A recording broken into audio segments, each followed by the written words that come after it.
नमस्कार, DD news पर आप दो टूक देख रहे हैं। मैं हूं अशोक श्रीवास्तव। भारत लोकतंत्र यानी डेमोक्रेसी का उत्सव मनाने वाला देश है। हर साल भारत में जो है कभी ना कभी कहीं ना कहीं चुनाव होते रहते हैं और हम इन चुनाव को बड़ा मस्त होकर, बड़ा आनंदित होकर इन चुनाव का आनंद लेते हैं। चुनाव पर चर्चा होती है, गली नुक्कड़ में, चाय की दुकानों पर चुनाव की चर्चा होती है और साथ साथ चुनाव से पहले भी चर्चा होती है, चुनाव नतीजा आ जाते हैं तब भी चर्चा होती है। अभी देखिए ना, 2024 का लोकसभा चुनाव, एक साल बाकी है, एक साल। लेकिन देश में 2024 के लोकसभा चुनाव को लेकर माहौल कैसे गर्मा गया। और हो भी क्यों ना, जैसे मैंने कहा, 5 साल बाद इतना बड़ा चुनाव आता है, देश का चुनाव आता है। देश की जनता को मौका मिलता है एक बार फिर से अपना प्रधानमंत्री चुनने का, नई सरकार चुनने का। तो अभी एक साल है उसमें, लेकिन लोग अभी से 2024 की चर्चा लगातार करने लगे हैं। और लोग ये भी बात करने लगे, भी चर्चा करने लगा कि अच्छा, अगर आज चुनाव हो जाए तो क्या होगा, क्या 2014-2019 के नतीजे आएंगे क्या? क्योंकि आज अगर चुनाव होंगे उससे क्या हम 2024 के चुनाव परिणामों का अंदाजा लगा सकते हैं क्या? ये सब चर्चाएं जो हैं देश में गरमाई हुई हैं। और एक ताजा देशव्यापी जो सर्वे आया है, वो सर्वे ये कहता है कि अगर आज देश में, भारत में आज चुनाव हो जाते हैं तो चुनाव के नतीजे क्या होंगे जानते हैं आप? यह सर्वे कहता है कि अगर आज भारत में चुनाव हो जाते हैं तो एक बार फिर से नरेंद्र मोदी के नेतृत्व में देश में बीजेपी एनडीए की सरकार बनेगी। इसी में आज दो टूक में हम जो चर्चा कर रहे हैं, हमारा विषय है फिर से मोदी। जी हां, फिर से मोदी। और हम इस सर्वे के आधार पर कह रहे हैं, क्योंकि मैंने कहा सर्वे के आधार पर जो है, आप इस सर्वे के से सहमत हो सकते हैं, असहमत हो सकते हैं। इस सर्वे में आप खामी निकाल सकते हैं, इस सर्वे के साथ आप जा सकते हैं, क्योंकि डेमोक्रेसी है, हर एक को अपनी बात रखने का हक है। लेकिन कम से कम ये जो सर्वे हुआ है, देशव्यापी सर्वे, बड़ा डिटेल सर्वे है। इसमें कई मुद्दे उठाए गए हैं, एक एक मुद्दे को छुआ गया है। कौन से मुद्दे पर लोग सरकार के काम से खुश हैं, कौन से मुद्दे पर लोग सरकार के काम से दरअसल संतुष्ट नहीं है, कौन से फैक्टर हैं जो बीजेपी को एक बार फिर से सत्ता में ला सकते हैं। ये तमाम चीजें जो इस सर्वे का हिस्सा बनी हैं।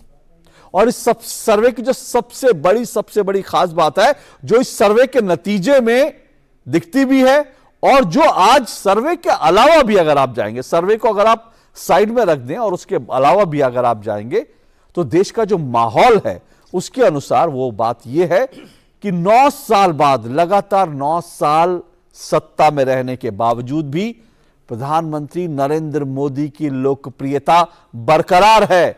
और यही बीजेपी का ट्रम्प कार्ड है, जो 2024 में बीजेपी को एक बार फिर से लगातार तीसरी बार सत्ता में ला सकता है और नरेंद्र मोदी को जो है जीत की हैट्रिक दिला सकता है, प्रधानमंत्री बनने की हैट्रिक दिला सकता है। तो आज दो टूक में इसी सर्वे के ऊपर बात होगी कि यह सर्वे जमीनी हकीकत के कितना नजदीक है, कितना दूर है, और जो सर्वे दिखा रहा है क्या दरअसल वही देश का मूड है। इसी पर चर्चा करेंगे। इससे पहले कि आगे बढ़े, आइए रिपोर्ट देखिए।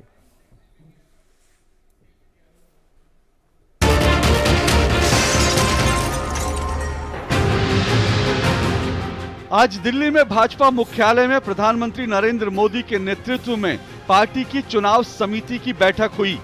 हालांकि आज की बैठक में पूर्वोत्तर के 3 राज्यों में होने वाले विधानसभा चुनावों पर फोकस था, लेकिन बीजेपी ने 2024 के लोकसभा चुनावों के लिए भी रणनीति बनाकर काम करना शुरू कर दिया है।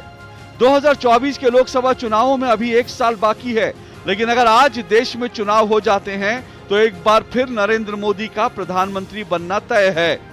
चुनावी सर्वे करने वाली एजेंसी सी वोटर और एक निजी न्यूज चैनल का देशव्यापी सर्वे तो कम से कम यही कहता है। इस सर्वे के अनुसार बीजेपी की सत्ता में फिर से वापसी की सबसे बड़ी उम्मीद अभी भी प्रधानमंत्री नरेंद्र मोदी की लोकप्रियता है। 9 साल तक सत्ता में रहने के बाद भी नरेंद्र मोदी की लोकप्रियता उफान पर है। प्रधानमंत्री मोदी और उनके नेतृत्व के खिलाफ कोई एंटी इनकम्बेंसी नहीं है, बल्कि प्रो इनकम्बेंसी है। सर्वे के अनुसार मोदी सरकार की अप्रूवल रेटिंग 56% से बढ़कर 67% हो गई है। सर्वे के अनुसार अगर आज देश में चुनाव हुए तो बीजेपी को 284 सीटें मिल सकती हैं। हालांकि 2019 की तुलना में बीजेपी की सीटें कुछ कम जरूर हैं, लेकिन अकेले दम पर बीजेपी को पूर्ण बहुमत से ज्यादा हैं ये सीटें। सर्वे के अनुसार कांग्रेस को 68 सीटें मिल सकती हैं, जबकि अन्य क्षेत्रीय दल 191 सीटें हासिल कर सकते हैं, पर इनमें एनडीए के दल भी शामिल हैं। वोट शेयर की बात करें तो बीजेपी को 39%, कांग्रेस को 22% और अन्य दलों को 39% वोट शेयर मिलने का अनुमान है। सर्वे की बड़ी बात यह है कि 75% लोग प्रधानमंत्री मोदी के प्रदर्शन से संतुष्ट हैं। महंगाई, बेरोजगारी जैसे मुद्दे बीजेपी को परेशान कर सकते हैं, लेकिन ज्यादातर लोग मानते हैं कि कोरोना काल में सरकार का काम बढ़िया रहा और राम मंदिर, कश्मीर जैसे मुद्दों पर भी मोदी सरकार ने बेहतरीन काम किया है। तो आपने रिपोर्ट देखी और इसी सर्वे को लेकर के, और इस सर्वे की हकीकत और देश की जमीनी हकीकत, इन्हीं सब पर होगा आज दो टूक। आगे बढ़ो उससे पहले आज दो टूक का सवाल सुन लीजिए। दो टूक में मेरा आज का सवाल आपके सामने है।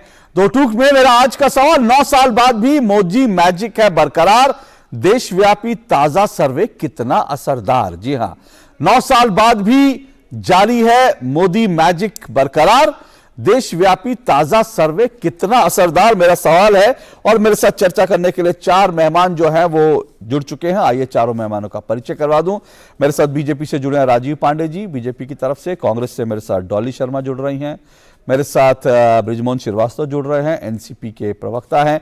और मेरे साथ स्टूडियो में जुड़े हैं बृजमोहन दुग्गल, जो कि जो है राजनीतिक विश्लेषक भी हैं और इलेक्शन एडवाइजर के संस्थापक भी हैं। चारों मेहमानों का बहुत बहुत शुक्रिया, स्वागत। शुरुआत करता हूं मैं बृजमोहन दुग्गल, आपसे शुरुआत करता हूं, क्योंकि आप भी सर्वे के इस बिजनेस में हैं, आप सर्वे जो हैं उनको गहराई से समझते हैं। ये जो पूरा सर्वे है, इसको देख करके क्या लगता है कि देश का जो आज का मूड है, उस मूड को किस हद तक ये भापता है सर्वे? देखिए अशोक जी, जब मैं थोड़ा सा पीछे लेके जाना चाहूँगा, जब हम सर्वे को डिज़ाइन करते हैं, जो सवाल होते हैं, तो हम भी इस देश में रहने वाले आम इंसान हैं, तो जो सवाल जितने होते हैं वो इस तरीके से डिज़ाइन किए जाते हैं कि आम आदमी उनका सही जवाब दे सके। अब आते हैं इस सर्वे पर जो आपने पूछा। यहाँ थोड़ा सा मुझे सिर्फ एक बात पर इस पूरे सर्वे में आपत्ति है, और वो ये कि यदि प्रधानमंत्री मोदी की लोकप्रियता 50% से ज़्यादा है, तो जो सीटें दी गई हैं वो उसके अनुपात में कम है। अच्छा, ये बिल्कुल नहीं हो सकता कि आप 58 या कितना है, मैं नंबर्स में आप यदि मुझे करेक्ट कर सकें, कि यदि 50% से ज्यादा किसी शख्स की लोकप्रियता है और उनको बहुमत से सिर्फ 12 सीटें, 12 या शायद 12 ही सीटें ज्यादा दी जा रही हैं, ये एक फैक्टर मुझे थोड़ा सा वो लगा। और देखिए, जैसा मैं पूरा रिपोर्ट पढ़ रहा था सी वोटर की, नरेंद्र मोदी जी की अप्रूवल रेटिंग जो है वो 67% है, पहले 56% थी, 56 से बढ़कर 67%, 67% है। 72% लोग ऐसे हैं जो उनके काम से संतुष्ट हैं। ये बड़ी बात। मैं यही कह रहा था कि अगर इतनी बड़ी लोकप्रियता है तो वो सीटें उसके अनुपात में इस सर्वे में मुझे उतनी नहीं दिखाई दे रही हैं। और एक और खास बात, आपके हिसाब से सीटें और ज्यादा हो सकती है अगर ये और ज्यादा नहीं, ये 300 प्लस अगर हम आंकड़ों की बात करें, तो जब किसी व्यक्ति की इतनी लोकप्रियता होती है तो सीटें ये 284 नहीं हो सकती हैं, 300 प्लस ही जाएंगी। इसके अलावा एक और बात अशोक जी, जब भी सर्वेयर किसी से सवाल पूछने जाता है तो जो जवाब देने वाला होता है, क्योंकि हम उसका माइंड भी रीड करते हैं, जानते हैं चीज़ों को, एक सवाल हमेशा आता है, वो जवाब देते वक्त ये जरूर सोचता है कि मोदी नहीं तो कौन। ये मोदी कोई भी हो सकता है, कि मोदी नहीं तो कौन। आज जो आप देश में देखें तो सच में मोदी का विकल्प आपको एक लीडर के तौर पर दिखाई देता है? बिल्कुल नहीं दिखाई देता है। तो ये जो पूरी फाइंडिंग्स निकल के आए, आगे इस पर और चर्चा करेंगे, ये करीब करीब है ऐसा मामला, लेकिन मुझे लगता है कि सीटें कम दिखाई गई हैं, सीटें 300 से ज्यादा होनी चाहिए। 300 से ज्यादा सीटें होनी चाहिए, ये आपका मानना है कि जो सर्वे के अनुसार, जो सर्वे के बाकी पैमाने अगर उनको देखें तो सीटें, मतलब कह सकते हैं कि जो सर्वे करने वाले हैं उन्होंने थोड़ा मॉडरेट तरीके से काम किया, उन्होंने बहुत ज्यादा जो है उन्होंने भी थोड़ा सा सोचा कि नहीं, थोड़ा सा सावधानी बरतें, ऐसे हो सकता है कि 2 और 2 4 ना करके बिल्कुल एकदम 4 मत दिखाओ, वो 6 भी दिखा दो और वो 3 भी हो जाए, वो ऐसा कुछ सभी लोग जी ऐसा कुछ हो सकता है। लेकिन इंटरेस्टिंग बात है ये, और जैसा मैं बार बार कह रहा हूं कि इसमें ट्रम्प कार्ड जो है बीजेपी का, वो नरेंद्र मोदी की लोकप्रियता ही है। और 72% लोग उनके काम से संतुष्ट हैं। ये बड़ी बात है 9 साल बाद भी। और जो दूसरी बात जो बृजमोहन दुग्गल ने इंपॉर्टेंट बात की वो ये कि दरअसल नरेंद्र मोदी के मुकाबले में आज कोई टक्कर में दिखता ही नहीं है। ये एक बड़ी बात है। मैं इस पे आता हूं इस पे। हाँ, चलिए जल्दी से आप अपनी। बस मैं एक बात कहना चाहूंगा, देखिए अशोक जी, आप जब तुलना करते हैं तो तुलना इस तरीके से की जाती है कि नरेंद्र मोदी का व्यक्तित्व राष्ट्रव्यापी है। आप उनके बारे में सवाल उड़ीसा में भी पूछते हैं, नागालैंड में भी पूछते हैं, और जम्मू में भी पूछते हैं, दिल्ली में भी पूछते हैं, उत्तर प्रदेश में भी पूछते हैं, बिहार में भी पूछते हैं उनकी लोकप्रियता। लेकिन जब उनके बरक्स उनकी तुलना में जो दूसरे नेता हैं, जब आप उनकी लोकप्रियता के बारे में सवाल पूछते हैं तो ध्यान देने लायक बात यहां यह है कि अगर ममता जी हैं तो वो सिर्फ पश्चिम बंगाल में लोकप्रिय हैं, अगर केजरीवाल हैं तो वो सिर्फ दिल्ली में लोकप्रिय हैं। लेकिन ये लोकप्रियता भी मोदी के सामने जाकर उस स्तर को मैच नहीं करती। राष्ट्रव्यापी नेतृत्व जो है। डॉली शर्मा जी, विपक्ष जो है जिसकी कोशिश आप लोग लगातार कर रहे हैं, विपक्ष की तरफ से लगातार कोशिश हो रही है, वो ये है कि विपक्ष जो है कोई चेहरा नहीं दे पा रहा है नरेंद्र मोदी के बराबर के लिए, उनका टक्कर देने के लिए कोई चेहरा नहीं दे पा रहा है, कोई विकल्प जो है एक राष्ट्रीय विकल्प वो नहीं दे पा रहा है, और उसके कारण जो है एक बार फिर से 24 में जो है फिर से मोदी दिखाई देते हैं। क्या कहेंगे आप? देखिए, राहुल गांधी जी और भारत जोड़ो यात्रा की जो बढ़ती हुई लोकप्रियता और सफलता है, उसके कारण ये जिस तरीके से अब इन्होंने अपने मीडिया को माहौल बनाने के लिए लगा दिया है और इस तरीके के आंकड़े ये निकालने लग गए हैं, उससे साफ और सीधे तौर पर समझ में आ रहा है कि कितनी बौखलाहट है इनमें भारत जोड़ो यात्रा की सफलता देखकर।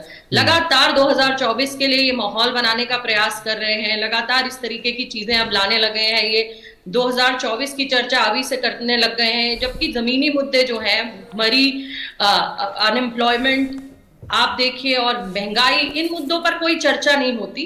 चर्चा इनकी लोकप्रियता पर। दिक्कत भारतीय जनता पार्टी के पास यही है कि यही चेहरा है जो हिमाचल प्रदेश में फेल हो गया था। वहीं प्रचार में जाकर उन्होंने कहा था किसी और को मत देखिए, मेरे चेहरे पर वोट दीजिए, लेकिन हिमाचल प्रदेश की जनता ने अपने मुद्दों को अहमियत दी। ओपीएस, उनकी फसल के दाम, उन्होंने अनएम्प्लॉयमेंट, बेरोजगारी, महंगाई, सब मुद्दों को देखते हुए उन्होंने उस पर ध्यान दिया और उन्होंने अपने मुद्दों को तरजीह दी। तो अभी बहुत समय है और इस तरीके की चीजों से माहौल बनाने का प्रयास जो भारतीय जनता पार्टी करे, अब की बार वो ये होने वाला नहीं है। अब की बार जनता अपने मुद्दों को चुनेगी, अपने मुद्दों पर बात करेगी। ठीक है, लेकिन आजकल कांग्रेस के लोग मीडिया पे बड़े मेहरबान रहते हैं, लेकिन मैं एक छोटी सी टिप्पणी कर दूं कि क्योंकि डॉली जी ने कहा मीडिया माहौल बनाने का काम करता है, तो मैं सिर्फ ये बता दूं कि जिस मीडिया हाउस ने, मैं नाम नहीं लेना चाहता, जिस मीडिया हाउस ने पूरा सर्वे दिखाया ना, वो मीडिया हाउस 10 साल से हर बार एक विशेष अंक निकालता है राहुल गांधी के री लॉन्च पर, कि राहुल गांधी अब लॉन्च हुए,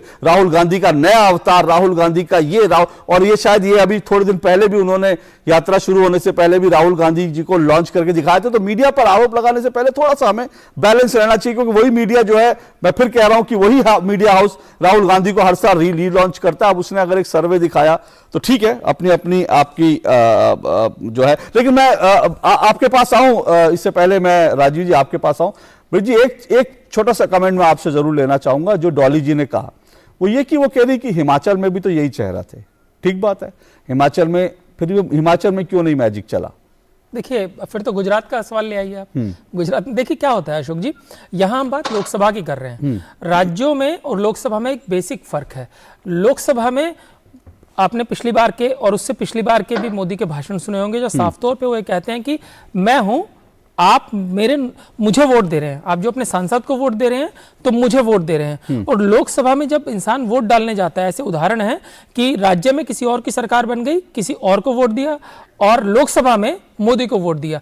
तो जब लोकसभा की बात आती है तो आज के दौर में पिछले 2 चुनाव इसके उदाहरण हैं। निश्चित रूप से वो मोदी के रूप में एक ऐसे नेता को देखता है जो देश को आगे लेके जा रहा है। इसमें कोई राजनीति नहीं है, ये पिछले 2 बार से आंकड़ों के तौर पर सिद्ध हो चुका है। और अभी हमारी बहन डॉली शर्मा ने एक बात कही राहुल गांधी के बारे में, वो भी मैं क्योंकि मैंने पूरा सर्वे ढंग से पढ़ा है, ये जो सर्वे है ये बहुत लंबी अवधि में किया गया है। राहुल गांधी जी की लोकप्रियता पर जो बात हो रही थी, तो यदि सिर्फ आज यदि आप भारत जोड़ो यात्रा के बाद आप राहुल गांधी की लोकप्रियता पर सवाल करेंगे तो यकीनन उनकी लोकप्रियता जो अभी दिखाई दे रही है उससे काफी ज्यादा दिखाई देगी। ओके, चलिए राजीव पांडे जी, जो डॉली जी कह रही हैं कि भाई जो मेन मुद्दे हैं उन पर बात नहीं हो रही। और अब मैं तो फिर भी कहूंगा कि होता ही है पॉलिटिकल पार्टी, और वो हर पार्टी के साथ होता है। 3 पॉलिटिकल पार्टी के प्रवक्ता बैठे हैं, लेकिन मैं तीनों पार्टियों के ऊपर ये खुलकर कह सकता हूं कि जब सर्वे अपने पक्ष में होता है तो सभी लोग उसको कहते हैं हाँ सर्वे है, पर जब पक्ष में नहीं होता तो कह देते हैं नहीं नहीं ये तो हर पार्टी यही करती है। लेकिन फिर भी जो उन्होंने डॉली जी ने कहा कि मुख्य मुद्दे पर, वो मुद्दे इस सर्वे में दिख रहे हैं और वो मुद्दे बीजेपी को परेशान कर सकते हैं। महंगाई, बेरोजगारी, वो यहां पर है कि 2 ऐसे मुद्दे हैं जो आपको परेशान कर सकते हैं, और डॉली जी कह रहे हैं वही मुख्य मुद्दे हैं। दरअसल श्रीवास्तव जी, देश में जो मुद्दा है उस रिपोर्ट को अगर आप पढ़ेंगे, मैंने अच्छे से पढ़ा है, मैंने प्रोग्राम भी देखा था कि ये 2 मुद्दे आए हैं। लेकिन अगर आप देखेंगे कि इन मुद्दों के साथ कि देश में जो सरकार है, मोदी जी की जो सरकार, वो किन किन मुद्दों पर अच्छा काम कर रही है। जो कल तक लोग कह रहे थे कि कोविड के हैंडलिंग की बात, लोगों, जनता को का जो समर्थन है, आशीर्वाद है, वो एक बहुत बड़ा मुद्दा है कि जिस तरीके से मोदी जी की सरकार ने कोविड को हैंडल किया। पहली बात, पूरी दुनिया में इकोनॉमिक इश्यू जो है उसको इंडिया किस तरीके से हैंडल कर रहा है, यह भी लोगों को समझ में आ रहा है। अगर आप कहेंगे कि हिमाचल में सरकार हार गए, 37,000 वोटों का डिफरेंस था और वहां का रिवाज है इधर से उधर अल्टा पलटी, मैं उस पर नहीं जाना चाहता हूं क्योंकि आज हम किसी स्टेट इलेक्शन की बात नहीं कर रहे हैं। इशू क्या है कि क्या जो सरकार है उसमें लोगों का कॉन्फिडेंस बढ़ा है या घटा है। अभी आपने खुद कहा 56% था, वो 67% गया है। और जहां तक मूड ऑफ द नेशन है ना, वो हर 6 महीने में करते हैं, 1 साल पर करते हैं। तो ये कोई ऐसी नहीं है कि अभी कर दिया। जैसे देखिए, कांग्रेस की प्रवक्ता हमारी जो बहन है, उन्होंने कह दिया कि नहीं अभी से ही चुनाव में इतना घबरा गए हैं कि चुनाव के माहौल बनाने के लिए प्रोग्राम करने लगे। ये भैया, ये हर बार प्रोग्राम होता है। दूसरी बात, मैं एक बात बताना चाहता हूं कि अगर आप पिछले साल का चुनाव देख लीजिए, 3 जगह चुनाव हुआ था जहां भारत, जो अभी दुग्गल साहब कह रहे थे, जो मध्य प्रदेश, छत्तीसगढ़, राजस्थान, इसमें बीजेपी मध्य प्रदेश में तो ऑलमोस्ट वोट हमारा ज्यादा था, हम तीनों जगह हारे। लेकिन अगर आप इसका लोकसभा में देखेंगे तो इन तीनों स्टेट को मिलाकर के केवल हम 3 सीट लूज किए थे। दिल्ली आम आदमी पार्टी की सरकार है, वहां 7 में 7 दोनों बार, 2014, 2019 दोनों में 7 में 7। मैं क्या कहना चाह रहा हूं कि देश की सरकार, जब ये जो मूड ऑफ द नेशन है ना, वो मोदी जी के कामों की समीक्षा है। अब देखिए, हम हर विषय पर यह बात करेंगे, अनएम्प्लॉयमेंट और इन्फ्लेशन की बात आती है। मेरा कहना है कि जिस तरीके से आप इन्फ्लेशन रेट भी देख लीजिए, जिस तरीके से 7.6 से आज 4.8% है। पूरी दुनिया में तेल में आग लगी हुई थी जब रूस यूक्रेन वॉर हुआ, $140 पर बैरल तेल चला गया था। आज धीरे धीरे वो परिस्थिति कंट्रोल में आ रही है। कोरोना, आज कल का मैं न्यूज बताता हूं कि मुंबई में कोरोना 0, कोई एक भी कोरोना का पेशेंट नहीं निकला। मुंबई में 3,000 लोगों की टेस्टिंग हुई। अब मैं 2 बातें इस रिपोर्ट पर से बताना चाहता हूं। ये जो भारतीय जनता पार्टी को 300 से जो कम सीट दिखा रही है रिपोर्ट, दुग्गल साहब ने सही कहा, उसमें 2 स्टेट मुख्यतः है जिसके कारण से ये दिखा रहे हैं। एक है महाराष्ट्र और दूसरा है बिहार। मैं बताना चाहता हूं कि पिछले बार भारतीय जनता पार्टी, ब्रजमोहन जी को आपने लाया है इस शो में, 23 सीटें भारतीय जनता पार्टी महाराष्ट्र में जीती और 18 सीटें हमारे अलायंस पार्टनर ने जीती। आज के डेट में वो अलायंस पार्टनर कहां है आपको भी पता है, हमारे साथ है वो। और उनकी जो पार्टी है, जिसके वो डिवीजन के कारण से कह रहे हैं कि महाराष्ट्र में बीजेपी को सीटों का नुकसान होगा। मैं अशोक जी बताऊंगा कि महाराष्ट्र में बीजेपी 23 सीट से ज्यादा सीट जीतेगी। सेम अगर आप यूपी में, बिहार में जाके देखिए, हमने 17 सीट दिया था जदयू को। उस समय जदयू की केवल 2 लोकसभा सांसद थे, आपको याद होगा अशोक जी। 2014 में जदयू के केवल 2 लोकसभा सांसद थे बिहार से 40 में से। जब हम चुनाव लड़े तो हमने 17 हम लड़े, 17 जदयू, 6 रामविलास चिराग पासवान जी की पार्टी, लोक जनशक्ति पार्टी। मैं क्या कहना चाह रहा हूं कि ये सीट का आंकड़ा, मेरा जो ओपनिंग कमेंट्स है कि ये सीट का आंकड़ा अभी तो शुरुआत है, और जिस तरीके से ये सीट का आंकड़ा भारतीय जनता पार्टी का अकेले, जो पिछली बार एनडीए का था 350 के आसपास, वो इस बार भारतीय जनता पार्टी का। और इसके पीछे जो सबसे बड़ी बात है अशोक जी, लास्ट में, ये कुछ लोग हैं ना, वो जैसे हमारे यहाँ पहले पुराने जमाने में टेप रिकॉर्डर में एक होता था कैसेट, वो कैसेट फंस गई है। आप यूपी का चुनाव देख लीजिए कांग्रेस के प्रवक्ताओं को, और दूसरे का वही बात करेंगे, ये नहीं हुआ, वो नहीं हुआ, ऐसे नहीं हुआ, वैसे नहीं हुआ। ठीक है भैया, हम जनता के बीच जाते हैं। ये बार-बार हिमाचल की बात करते हैं जहां वोट डिफरेंस 33,000 का है, लेकिन ये वहां की गुजरात की बात नहीं करेंगे। मेरा कहना है, आज एक रिपोर्ट आया है, हम रिपोर्ट के मेरिट डिमेरिट की बात कर सकते हैं। आपका जो शो है ना, वो उस पर बात कर रहे हैं हम कि क्या ये कोई नहीं मान सकता कि क्या कोविड की हैंडलिंग दुनिया में सबसे अच्छी मोदी जी ने की? क्या इसको कोई नकार सकता है कि पर कैपिटा जो 10 लाख लोगों में, अशोक जी लास्ट लाइन, 10 लाख लोगों में जो मृत्यु दर है पूरी दुनिया में 140 करोड़ के कंट्री होने के बाद भी सबसे लोएस्ट हमारा। क्या कोई मान सकता है कि 140 करोड़ की आबादी में कोई आदमी इतने बड़े लॉकडाउन में भूख से नहीं मरा? यह मान सकता है?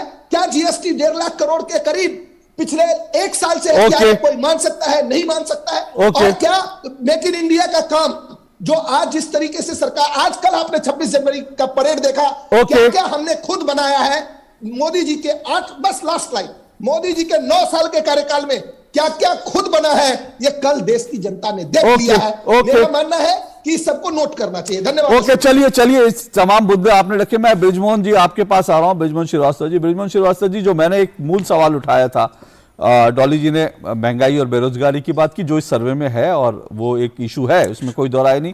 उन्होंने राहुल गांधी भारत जोड़ो यात्रा की बात की, लेकिन मैंने एक मूल सवाल उठाया था कि भाई जो जमीन पे दिख रहा है, सर्वे छोड़ दीजिए सर, जो जमीन पे दिख रहा है वो ये है कि विपक्ष जो है एकजुट होकर या साथ आकर एक विकल्प नहीं दे पा रहा है, एक चेहरा नहीं दे पा रहा है। डॉली जी ने राहुल जी का नाम लिया, ठीक है, हर पार्टी, और उसमें कोई दो राय नहीं, कांग्रेस विपक्ष की सबसे बड़ी पार्टी है और डॉली जी अपनी पार्टी के नेता का नाम बिल्कुल उनको लेने का हक है।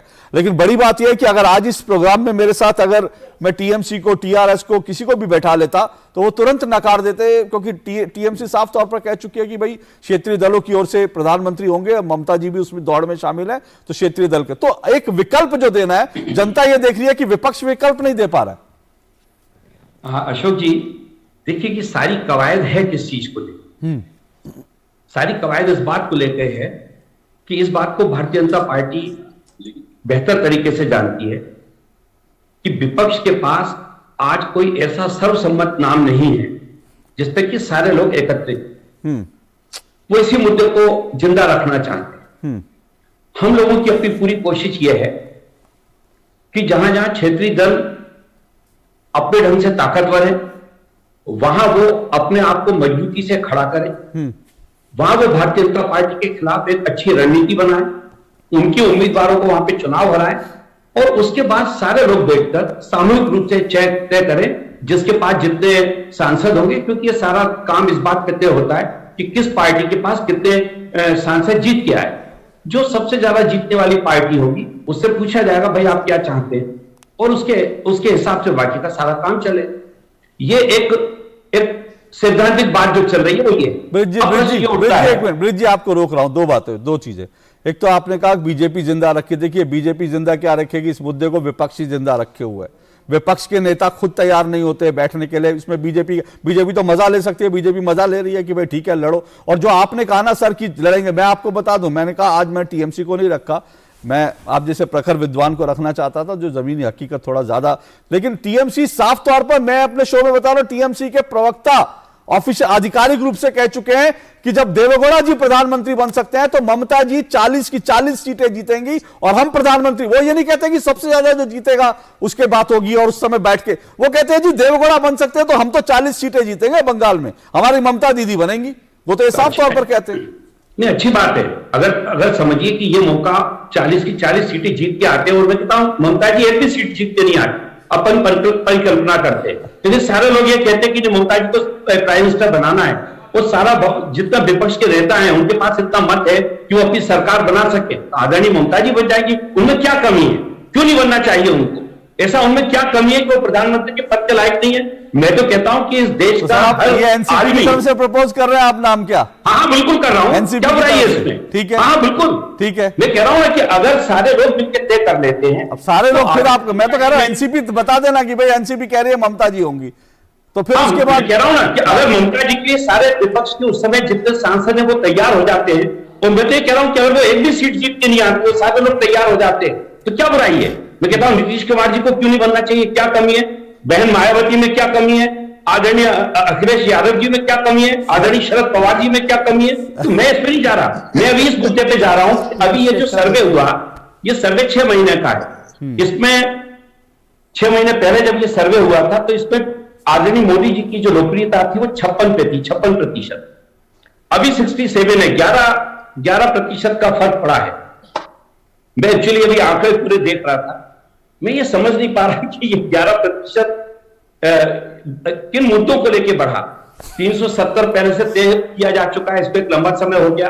कोविड को गए आज 2 साल हो गया, जैसा कि अभी आदरणीय पांडे जी ने बोला, क्योंकि आदरणीय पांडे जी ने तो मांडविया साहब को, भारत सरकार को एक तरह से आईना दिखा दिया कि अभी मुंबई के अंदर जो सर्वे हुआ 3000 लोगों का, उसमें से एक भी आदमी कोविड प्रभावित नहीं पाया गया, जबकि उनके जो राजस्थान के 3 मेंबर ऑफ पार्लियामेंट थे, उन्होंने देश के स्वास्थ्य मंत्री को जगाया कि मांडविया जी चाहिए, देखिए वहां पे कोरोना आ गया, और हमारे पांडे जी बोल रहे हैं कि महाराज कोई कोरोना नहीं। मतलब यहां पर भी भारत सरकार का जो वक्तव्य था पूरी तौर से निराधार था, और शायद किसी को रोकने के लिए। मैं कल की बात कर रहा हूं, कुछ भी बोलते हैं क्या समझ में? मैं कल के रिपोर्ट की बात कर रहा हूं, आप कुछ भी मतलब समझ में नहीं आता है? मैं भी तो कल ही की बात कर रहा हूं भाई साहब, तो आप मैं भी कल ही की बात कर रहा हूं, तो कोविड कहां चला गया? बता रहा हूं जो न्यूज़ अरे पांडे जी, मैंने आपको बहुत शांतिपूर्वक सुन लीजिए ना, बुरा क्यों मान जाते हैं आप इतनी जल्दी? थोड़ा सा नहीं, आज क्योंकि आप इतना हमारी बात ओके, एक मिनट, मैं देखिए, मैं मूल सवाल सुनिए सर, एक मिनट सर, सुनिए सर, एक मिनट, मैं ना मूल सवाल पे एक बार फिर आना चाह रहा हूं। देखिए, मैं फिर कह रहा हूं कि नरेंद्र मोदी की लोकप्रियता जो आप कह रहे हैं ना इतना बड़ा, अब मैं एक पत्रकार होने के नाते, ब्रिज जी आप जानते हैं मैं भी थोड़ा लिखाई पढ़ाई करता रहता हूं, आप अगर ये कह रहे हैं ना कि ये इन 6 महीने में, तो मैं आपको बता दूं मेरे हिसाब से इन 6 महीने में क्या फर्क पड़ा।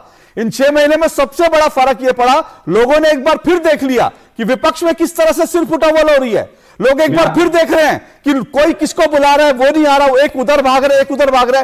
लोग ये देख रहे हैं कि विपक्ष जो है, विपक्ष के पास कोई एजेंडा नहीं है, प्रधानमंत्री बनने के लिए सब तैयार है। ममता जी तैयार है, आप कह रहे हैं बिल्कुल ठीक है, ममता जी भी काबिल है, नीतीश कुमार जी भी काबिल, शरद पवार जी भी काबिल है, राहुल जी भी काबिल है, और मायावती भी काबिल है, अखिलेश जी भी काबिल है, सब काबिल है। लोग यही तो देख देख के तंग आ गए, क्योंकि लोगों को याद है कि जब जिन देवेगौड़ा साहब के प्रधानमंत्री बनने की बात टीएमसी के प्रवक्ता तर्क देते हैं, लोगों को यह भी याद है वो दौर कैसा था कि जब 6 महीने में, 3 महीने में, 5 महीने में, 2.5 साल में सरकारें गिर जाती थी। और मुझे लगता है यह एक बहुत बड़ा पैमाना होगा लोगों के सोच बदलने का कि भाई आज देश के सामने मोदी जी का कोई विकल्प नहीं है। अशोक जी, मैं एक छोटी सी बात बस कहना चाहता हूं, आपकी मैंने सारी बात मानी, इसी का तो फार्मूला आदरणीय शरद पवार जी ने दिया है सारे विपक्ष के नेताओं को कि हम जिस राज्य में हैं, जहां हमारी क्षमता है, वहां पर हम बेहतर तरीके से प्रदर्शन करें।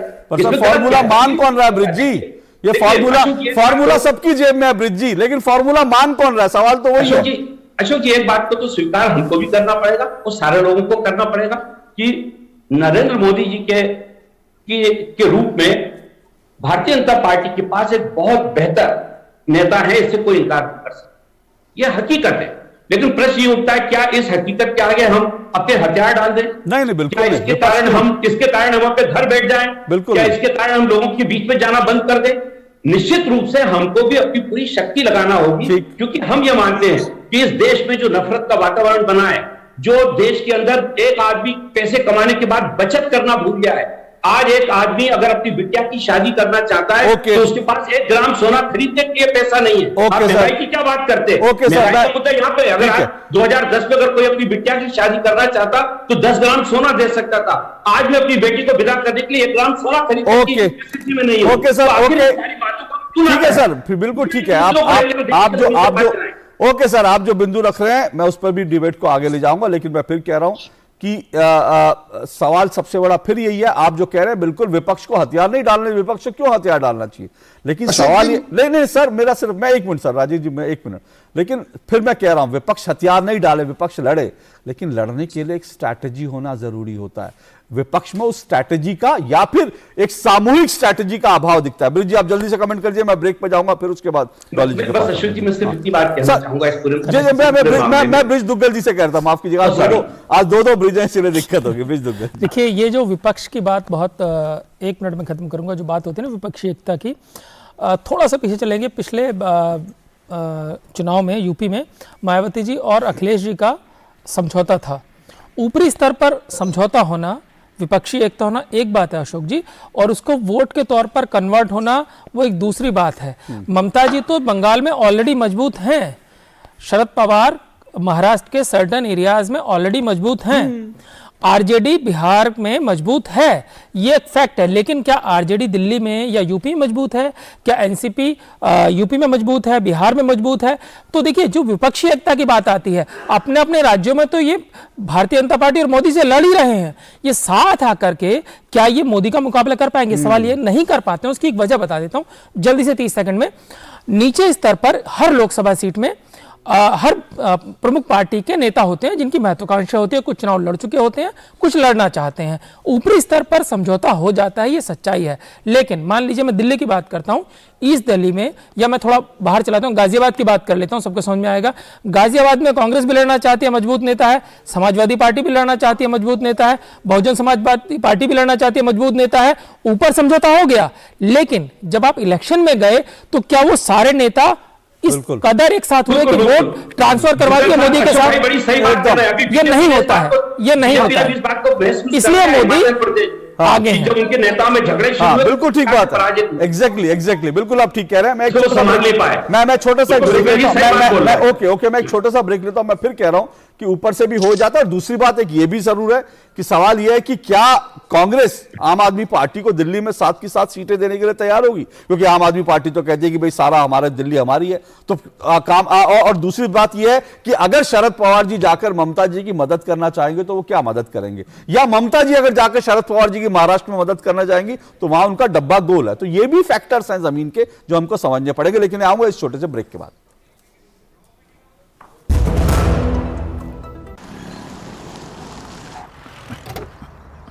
Thank you sir. जिंदगी टॉप गियर में चलेगी जब परिवार के कल की सुरक्षा होगी नॉन स्टॉप। इसलिए मेरी मानो, आज ही जुड़िए प्रधानमंत्री जीवन ज्योति बीमा योजना और प्रधानमंत्री सुरक्षा बीमा योजना से, जो देती है 2-2 लाख रुपए का बीमा। दिखाइए समझदारी, निभाइए जिम्मेदारी। आज ही अपनी नजदीकी बैंक शाखा या डाकघर जाकर इन योजनाओं से जुड़ें।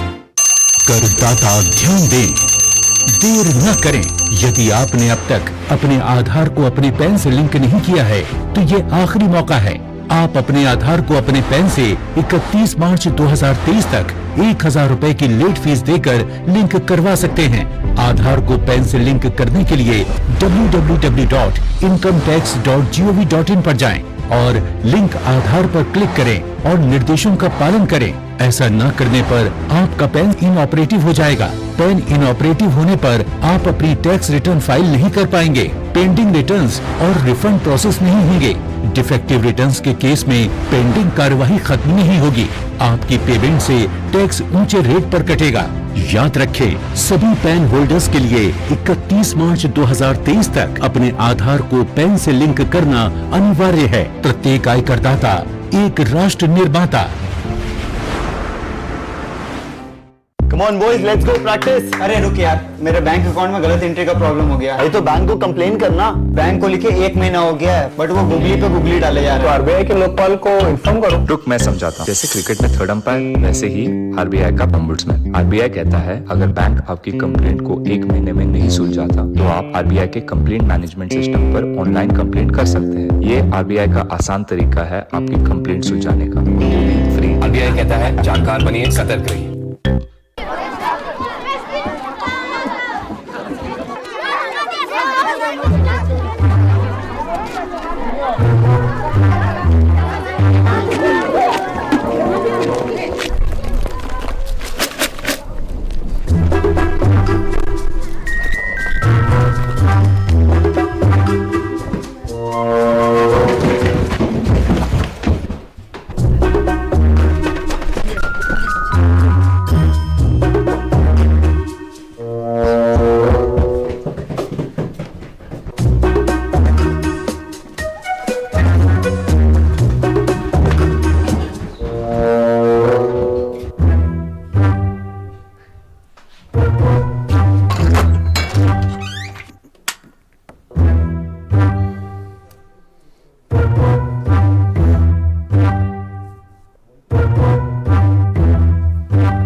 दो टूक आप देख रहे हैं। दो टूक में आज हम चर्चा कर रहे हैं फिर से मोदी। जी हां, सवाल यही है कि क्या 24 में एक बार फिर से मोदी की वापसी हो रही है। कम से कम एक देशव्यापी सर्वे जो है वो तो यही कह रहा है, वो ये दिखा रहा है कि 9 साल बाद भी नरेंद्र मोदी की लोकप्रियता बरकरार है और विपक्ष जो है कहीं ना कहीं विकल्प नहीं दे पा रहा है।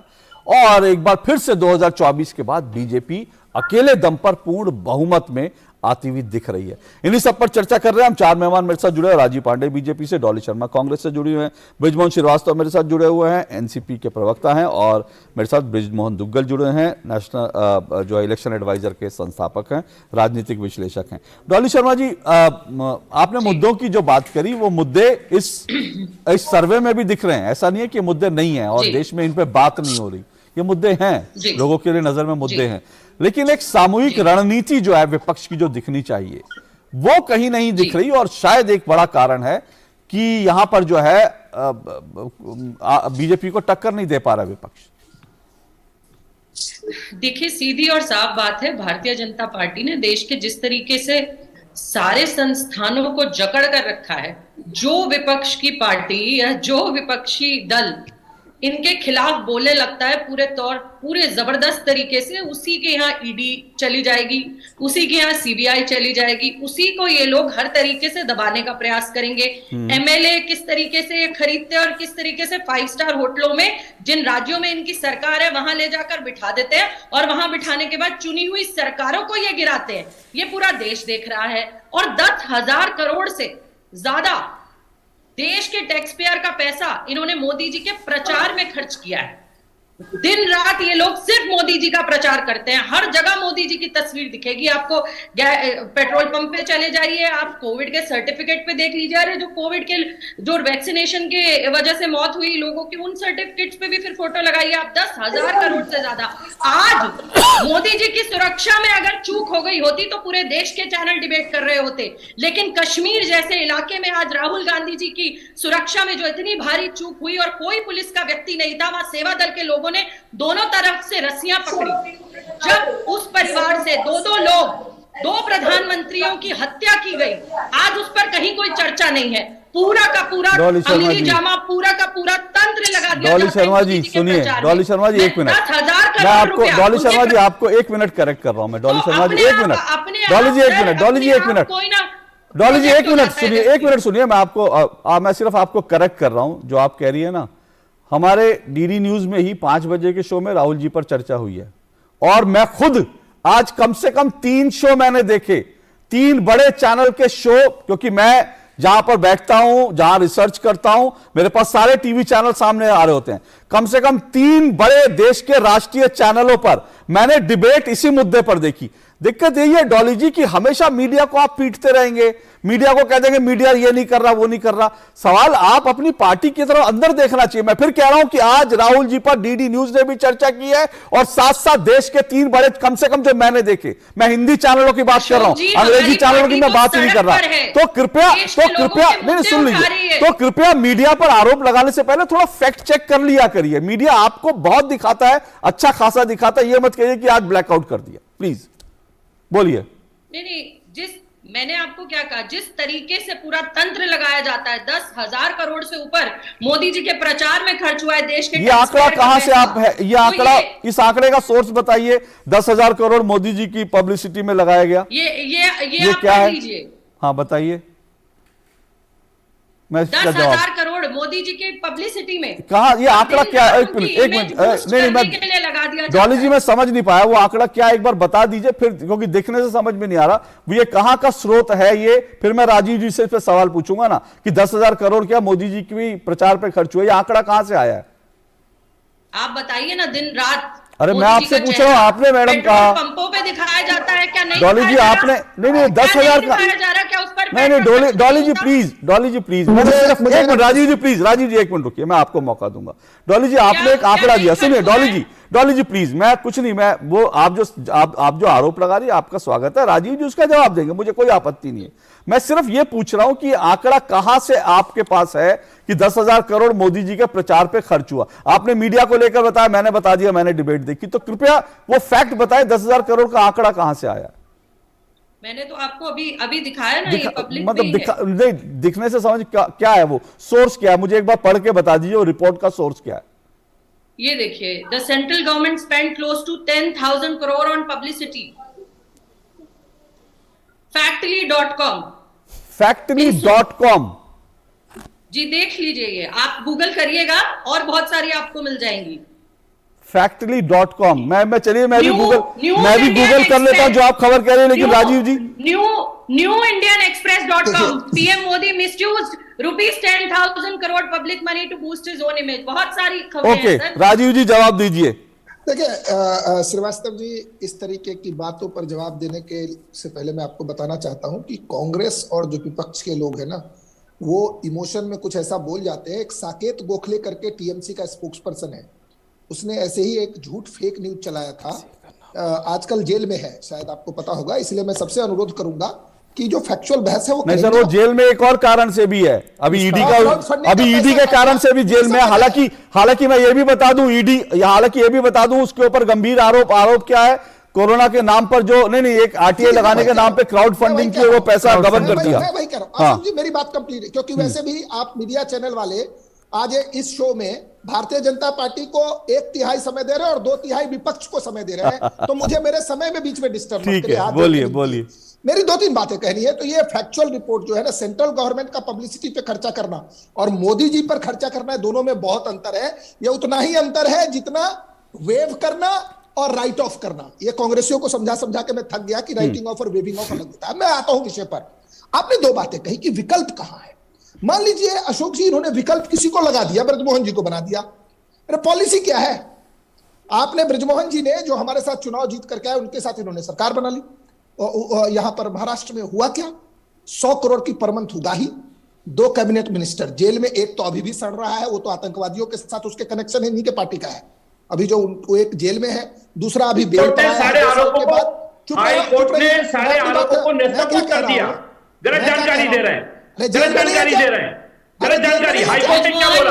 हाईकोर्ट ने कहा कि जिंदगी लोगों को पकड़ा गया था, दिल्ली में नहीं पकड़ा गया था।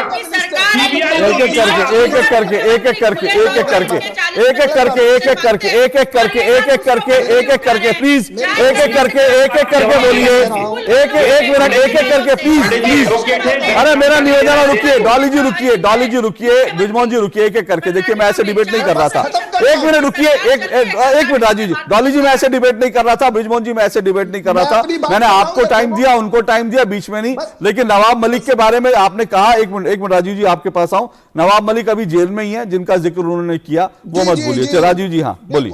मैं क्या कह रहा हूं ना कि जब आप इस तरीके से अधार्मिक कार्य करेंगे, जो धर्म के आधार पर, पॉलिटिक्स में भी एक धर्म होता है ना, इन्होंने क्या किया? तो हमारे साथ चुनाव जीत करके आए, उनको अपनी गोदी में बिठा करके सीएम बना दिया। तो इनका कमिश्नर कहता है 100 करोड़ की घुसखोरी करता है इसका सीएम, डिप्टी ये होम मिनिस्टर, वो जेल में। सर ब्रिज रुक जाइए, मैंने आपको पूरा समय दिया, रुक जाइए, ऐसा मत कीजिए प्लीज। प्लीज अपनी बात खत्म कर लूं, फिर आप बोलते रहिएगा। मैं बस जब आप बोल रहे थे याद दिलाइए। अरे तो उनको भी रोक दिया, अब आपको भी रोक रहा हूं, ब्रिज रुक जाइए। अशोक भाई, अशोक जी मैं क्या कह रहा हूं, विकल्प आप दे सकते हैं किसी को। ब्रजमोहन जी को प्रधानमंत्री पद का उम्मीदवार बनाए। पॉलिसी क्या है? पॉलिसी क्या होगा? सब पार्टी मिलेगी तो असदुद्दीन ओवैसी होम मिनिस्टर होगा क्या इस हिंदुस्तान का? ये लोग वो करना चाहते हैं, जैसे नवाब मलिक को इन्होंने बनाया। मैं क्या कहना चाह रहा हूं, इस पूरे प्रोग्राम में अगर आप इस मूड ऑफ द नेशन को देखेंगे ना, तो बीजेपी की जो और मुद्दे हैं उस पर आप देखिए समर्थन। मैं आगे जा रहा हूं, बस एक विषय उठा करके।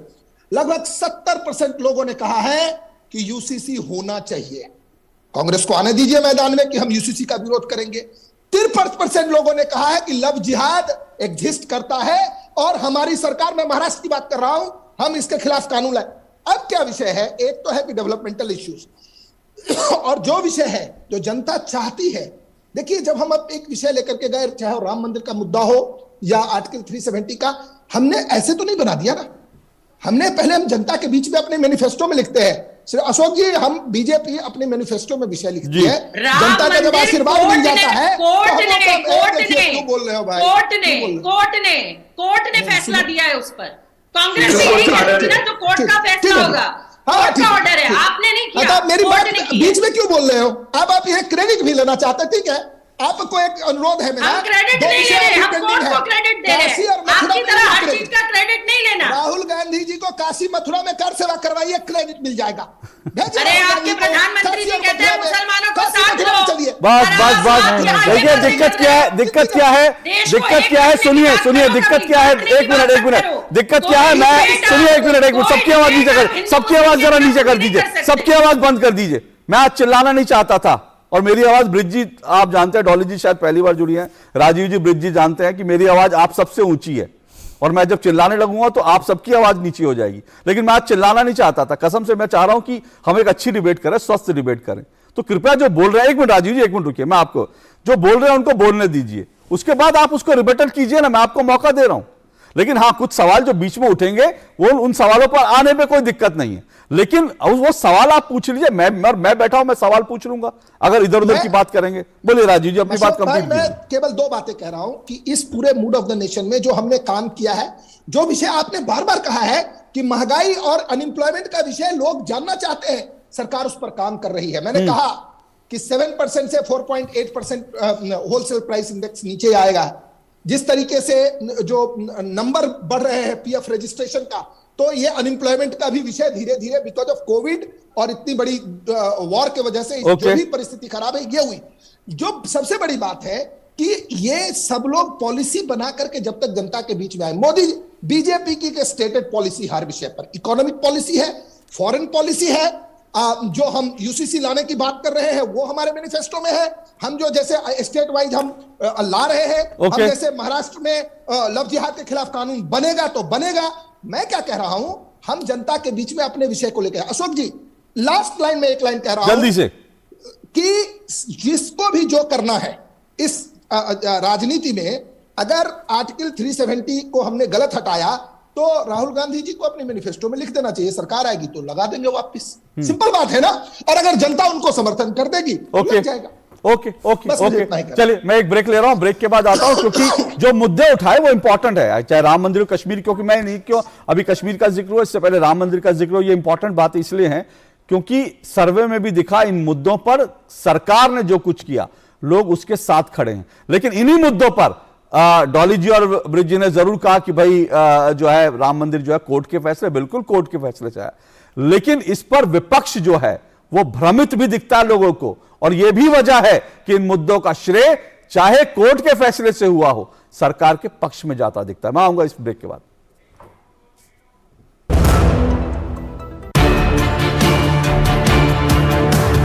The Navy gives me the opportunity to serve my motherland. The Navy gives me the opportunity to safeguard my nation. The Navy gives me the opportunity to secure my country's waters. The Navy gives you more. Indian Navy, an ocean of opportunities.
करदाता ध्यान दें, देर न करें।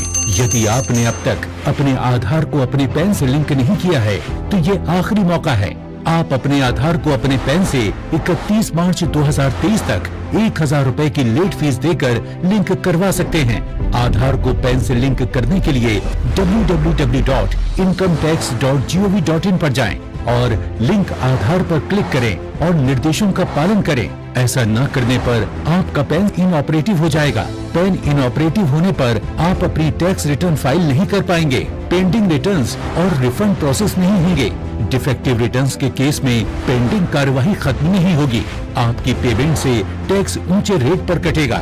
याद रखें, सभी pan holders के लिए 31 मार्च 2023 तक अपने आधार को पैन से लिंक करना अनिवार्य है। प्रत्येक आयकरदाता एक राष्ट्र निर्माता।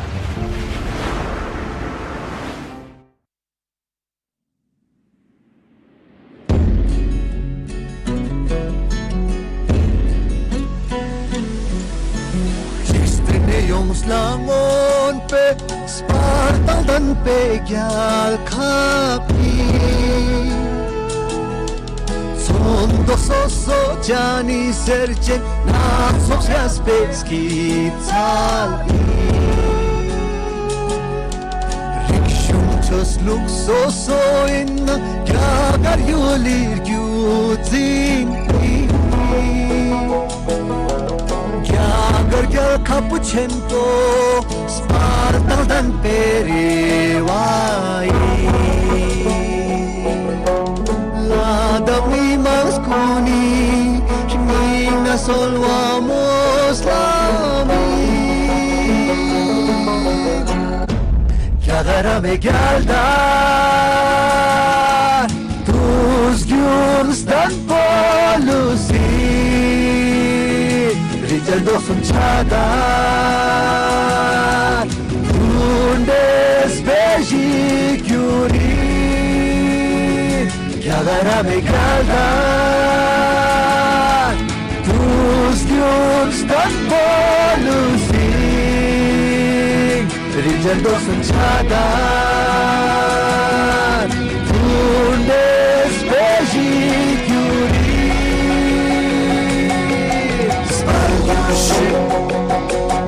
Gel aslanım görüşün Gel görüşün Ladas gel görüşün Aslanım görüşün Gel aslanım görüşün Gel görüşün Ladas gel görüşün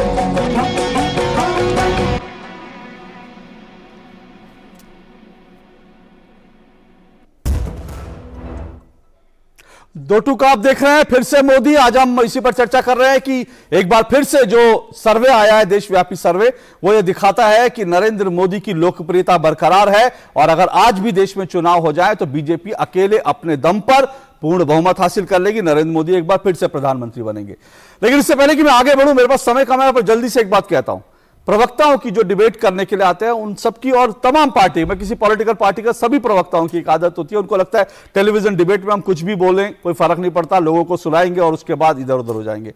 लेकिन दो टूक में मेरी और मेरी टीम की एक बुरी आदत है, हम लोग नेताओं के और प्रवक्ताओं के जो बयान होते हैं ना, हम उनके फैक्ट चेक भी करते रहते हैं कि वो डिबेट में दरअसल क्या बोल रहे हैं। डॉली जी, मैं माफी चाहता हूं, आपने कहा जो मोदी जी ने 10,000 करोड़ रुपए अपनी पब्लिसिटी पे खर्च किया, आपने जो आर्टिकल का हवाला किया वो मेरे सामने है और आपने एक गलत तथ्य दो टूक में रखा था।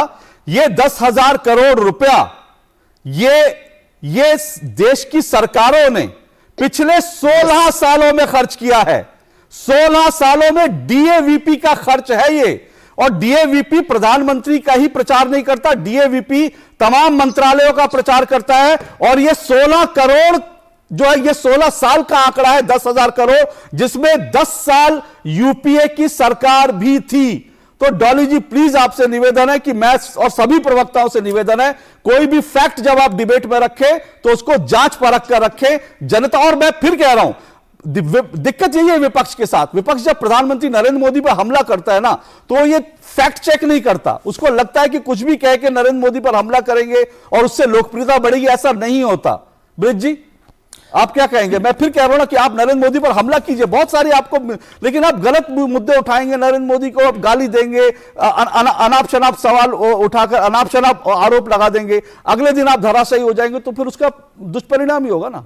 देखिए अशोक जी, इस मामले में मैं अपनी बात जरूर कह सकता हूं। पिछले 3 साल से मैं प्रवक्ता के रूप में करीब 2800 से ज्यादा डिबेट में हिस्सा ले चुका हूं और आज तक मेरी डिबेट के दिए गए किसी भी तथ्य ठीक पर है कोई सर, नहीं उठती। ठीक है सर, अच्छी बात है सर। मैं निजी तौर पर मैंने किसी को नहीं बोला, लेकिन डॉली जी ने रखा, मैंने उसका फैक्ट चेक कर दिया। अच्छा किया आपने। जी जी। देखिए मैं एक बात कहना चाहता हूं इस मामले में। ये बहुत डेक्कन हेराल्ड में आप मैडम, देखिए, बहुत मैडम मैं फिर कह रहा हूं, अभी आपने जो कहा, मैंने अभी आपने जो कहा, ये कहां से 16 साल का आंकड़ा है डॉली जी 16 साल का आंकड़ा है ये 10,000 करोड़, और डीएवीपी का खर्चा है। प्रधानमंत्री मोदी की निजी पब्लिसिटी नहीं है, ये डीएवीपी का खर्चा है, जिसमें मनमोहन सिंह का भी खर्च शामिल है। ब्रिज दुग्गल जी। मैं बोल रहा था इसमें, देखिए कि इसमें जो सर्वे है, इसके ऊपर एक शक्ति सुई तो आदरणीय दुग्गल साहब ने उठा दी पहले ही। उनका कहना यह है कि जितने प्रतिशत आदरणीय मोदी जी की लोकप्रियता का है, उसके अनुरूप यदि मूल्यांकन किया जाए तो जितनी सीटें बताई जा रही है 284, इससे ज्यादा सीटें आना चाहिए।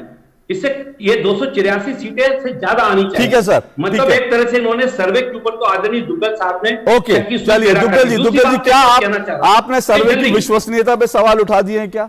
दूसरी बात मैं कहना चाह रहा सर समय कम है जी जी। मैं एक बात कहना, अच्छा बोलिए जल्दी से। जो भी इस प्रकार के जो सर्वे होते हैं वो हम लोगों के लिए भी एक मार्गदर्शक है, इससे हम अपनी रणनीति बेहतर तरीके से बना सकते हैं। ओके, अच्छी बात है। अच्छा सर्वे कोई मुद्दा नहीं है, हम लोग अपनी बेहतर रणनीति बनाएंगे और भारतीय जनता पार्टी को मैदान में पछाड़ेंगे। यही हमारा ठीक है सर, ठीक है, शुभकामनाएं आपको ब्रिज दुग्गल जी। देखिए सर्वे की विश्वसनीयता पर सवाल नहीं उठाए, मेरे नाम राशि हैं, हम राशि हैं मोहन जी। सर्वे की विश्वसनीयता पर सवाल नहीं है, मेरा ये कहना है आंकड़ों से, क्योंकि हम देखते हैं, खेलते हैं, आंकड़ों के बारे में जानकारी हमें है कि अगर लोकप्रियता इतनी प्रचंड है तो सीटें उस अनुपात में मुझे कम दिख रही है, सीटें 300, तो ये सवाल उठाना नहीं है। तो सर ये मॉडरेट है सर, ये मुझे मैं आपको बता दूं, मैं बता दूं सर्वे करने वाले को भी ये डर लगा कि ज्यादा सीटें मोदी जी को वोट दिखा देंगे तो लोग कहेंगे कि सर्वे, इसीलिए उन्होंने थोड़ा जब चिकन, लेकिन सर नहीं सर ठीक है सर, वो ठीक है, वो आपकी बात,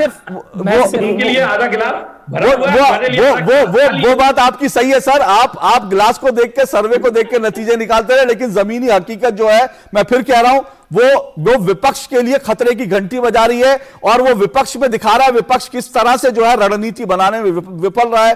और बेहतर होगा अब भी समय है, अगर विपक्ष चेत जाए तो ठीक है, वरना मुझे लगता है कि जो ब्रिज दुग्गल जी कह रहे हैं, परिणाम जो है वो 300 प्लस जो है वो एक बार फिर जाते हुए दिखेंगे, अगर विपक्ष अपनी रणनीति पर को कारगर बनाने में कामयाब नहीं रहा। समय इतना ही है, बहुत बहुत शुक्रिया मेरे सभी मेहमानों का दो टूक में शामिल होने के लिए। दो टूक में आज बस इतना ही, आपसे एक बार फिर मुलाकात होगी सोमवार को। फिलहाल नमस्कार, इजाजत दीजिए, नमस्ते।